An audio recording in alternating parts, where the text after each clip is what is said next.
বহুত দিন অহা নাই কাৰণে আজি সোমালোঁ আৰু লাকিলি ইয়াকো অখিলকো পালোঁ চ' ভাল লাগে আৰু নতুন নতুন গছ দেখিছোঁ গছবোৰ ডাঙৰ হৈছে দেখি ভাল লাগে মই এনেও গছ প্ৰিয় মানুহ চ' সেইকাৰণে সোমালোঁ আৰু কিবা অলপ খাম খাই পেলাই আমি ওলাই যাব অলপ বিহু বুলি মোৰ তেনেকুৱা কথা নাই মই অকল কামছে মতলব মোৰ বিহু চিহু পূজা চূজা মোৰ এইবোৰ কেছ নাই মই এতিয়া আজি গুৱাহাটী যাম মই কাইলৈ আকৌ কামত সোমাম আজিও সোমাম মই গধূলি আজি মই ৰেকৰ্ডিং ৰাখিছোঁ এইকেইদিন মই কাম কৰা নাই মই 5 দিনমান মোৰ 2খন শ্ব' আছিলে কৰিলোঁ কৰি মই ডিব্ৰুগড়ত এদিন ৰেষ্ট ল'লোঁ যোৰহাটত এদিন ৰেষ্ট ল'লোঁ লৈ শিৱসাগৰত অকণমান সোমালোঁ এই ফ্লাইটখন আনিছে নহয় এইখন সৰিয়হতে সেইখন চালোঁ তাতে ভাত খালোঁ একেলগে কালি আমি খাই এতিয়া গুৱাহাটীলৈ গৈ আছোঁ আৰু বিহুত ৰাজ্যবাসীক নতুন কিবা গীত উপহাৰ দিয়া বিহুত এতিয়া গান নাই এতিয়া গান আছে চিনেমাৰ গান আছে চিকাৰৰ গান আছে ৰৈ ৰবিনালে কৰিছোঁ নিজৰ চিনেমা চ' সেইবিলাক এটা এটাকৈ ৰিলিজ কৰিম এতিয়া মই মানে শ্বুটিংটো শেষ কৰাটোহে মোৰ মেইন প্লেনিং চিকাৰৰ মানে এসপ্তাহৰ শ্বুটিং আছে বাকীখিনিতো লণ্ডনত কৰিলোঁ সকলোৱে গম পাইছে এসপ্তাহ ইয়াত শ্বুটিং আছে সেইখিনি যিমান পাৰি সোনকালে শেষ কৰিলে মই নিজৰ চিনেমাখন ধৰিব পাৰিম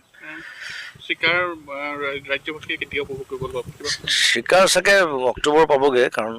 ইয়াৰ পিছত এডিটিং আছে গ্ৰাফিক্স স্পেচিয়েল ইফেক্টছৰ কাম আছে চিনেমাখনত তাৰপিছত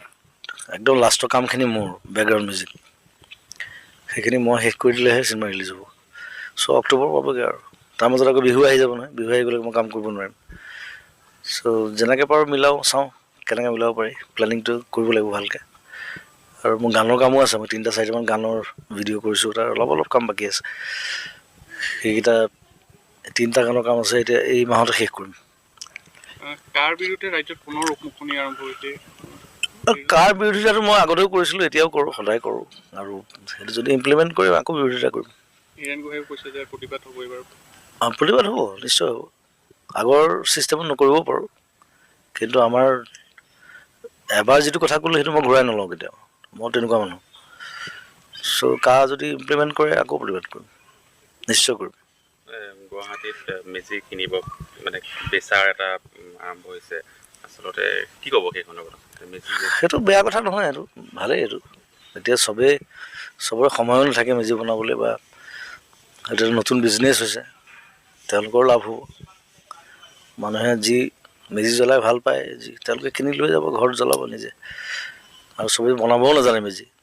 এতিয়া আমাৰ গাঁৱৰ মানুহে যেনেকৈ মেজি বনাব জানে চহৰৰ মানুহে ইমান নাজানে সেইটো বস্তু চ' সেইটো বেয়া কথা